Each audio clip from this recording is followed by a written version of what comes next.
di balay ni Sir. Tata ko na ni Sir. Kumaya kumay kamudyayan tayo tulkon tumagaw din nga si kanagawin ni Moy. Kung natin maya. Lipstick guys. Anang nagluto di balay. Hindi kami makita ng balay tayo. Pagluluto ni Manang. Sarap ng ulam namin eh. Hindi mo mastikanda ah. Shrimps ko naman. Wow. Paborito. Favorite. Favorite ng bayan. Oh, ang tagal nung kumuha. Di inubos na niya. Bilisan mo kasi. Minsan kasi bilisan mo pagkuha. Hindi yung bagal-bagal. Oo nga. Uunahan ka talaga. Manunod ka. Hindi, nalubat ako. Laging nalubat si Mami. Ang aming oyster. Ayan. Ako sa itlog guys. Kapag tutudo dita.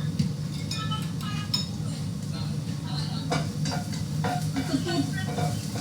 Ano, sa sala ka matutulog. Ang lapit-lapit ng kwarto mo. 3 step lang kwarto mo. Sa sala ka pa matutulog.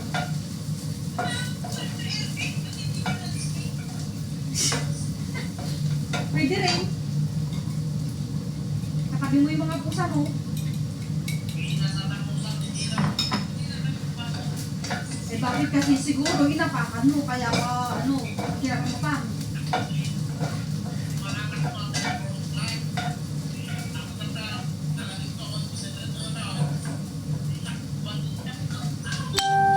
Isa muna natin yung shrimp.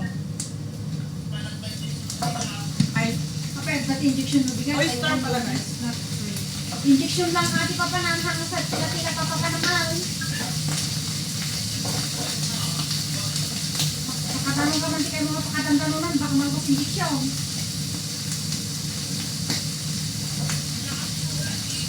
Ngayon, buti may kuryente.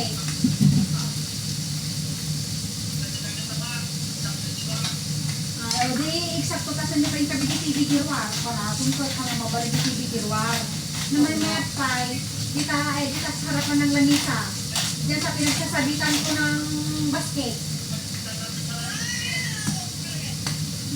Nakapakain ka na ng aso. Very good.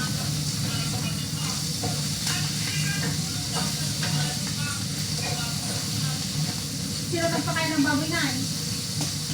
Siya. Buti. Mamunawan na kasi. Ayan, ganyan. Kahit maglalasing, magpapakain pa rin ng baboy. Nabili pusa. Sige, aso pa eh. Saan natin ang ating beef? Beef.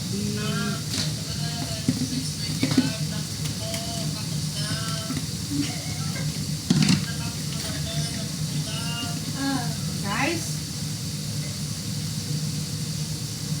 Beef. Wala namang kanin si Cass. Beef steak guys. Sarap.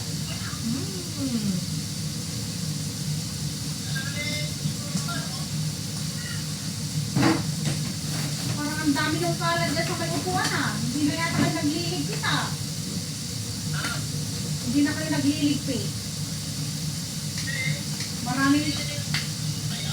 Maraming kalat doon sa may upuan. Nakita ko na.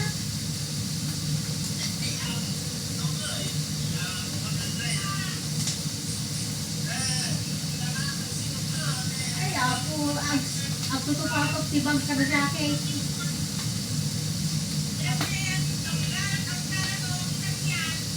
Grabe. Yung mga tumbler mo dyan, Cass, pag hindi mo ginagamit, isabo mo na.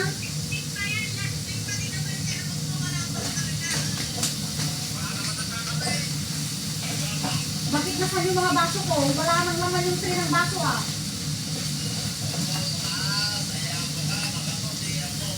Pinakita ka ang kargana.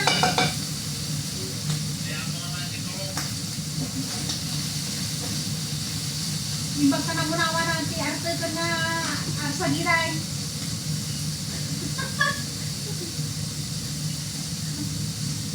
Harap na sa gid dyan. Sa game.